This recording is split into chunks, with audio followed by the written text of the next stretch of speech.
Kepada para ibu yang berkejaya di luar sana, mungkin anda pernah mengalami situasi di mana anda terpaksa masuk lambat kerja ke, masuk lambat 15 minit ke, setengah jam ke sebab nak hantar anak. Mungkin suami anda dia punya tempat kerja jauh ataupun banyak kerja outstation, jadi anda terpaksa galas tanggungjawab untuk hantar dan juga ambil anak anda di sekolah. Mungkin anda berdepan dengan situasi ini di mana anda rasa tertekan.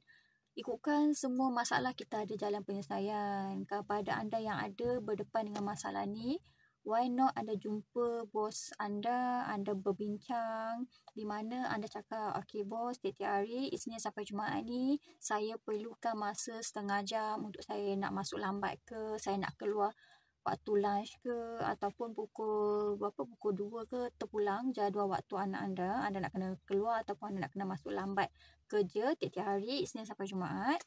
Anda kena bagi dia satu solusi sekali, jangan cakap masalah je. Sebab kebanyakan bos dia dah ambil pekerja adalah untuk menyenangkan dia, untuk membantu dia uruskan syarikat dia, bukan nak tambahkan masalah lagi. Kebanyakan bos memang dia akan kusut kalau ada masalah. Katakanlah dia ada lebih daripada 10 pekerja kat syarikat dia. Macam mana dia nak entertain seorang-seorang punya masalah? Jadi kalau anda betul-betul ada berdepan dengan masalah ni, it's okay, jumpa bos, cakap bos boleh tak saya nak bincang sikit, okay, cerita anda punya masalah. Tapi bos, ini dia punya jalan penyelesaian dia, solusi dia. Saya akan balik lambat setengah jam ke, saya tengoklah kalau anda rasa tak boleh untuk balik lewat sebab anda nak ambil anak kat pengasuh ke, dan sebagainya.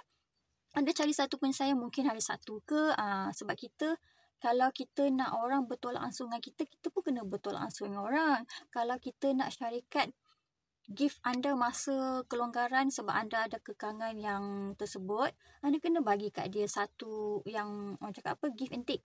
Dia dah boleh give anda masa untuk anda nak keluar Isnin sampai Jumaat tu, anda kenalah take dan give balik. Apa anda punya solusi hari Sabtu? Tak apa, it's okay bos, saya akan ganti balik masa yang saya dah guna tu pada hari Sabtu setengah hari ke. Adalah dia punya jalan penyelesaian yang anda rasa sesuai untuk anda punya masa.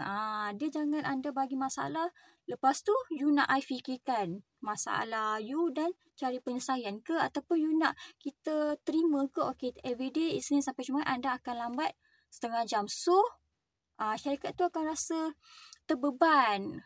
Kalau macam anda ada masalah tersebut dan anda pula kerja ada masalah sana, kerja ada masalah sini, anda rasa bos tu akan dapat terima ke keadaan tersebut?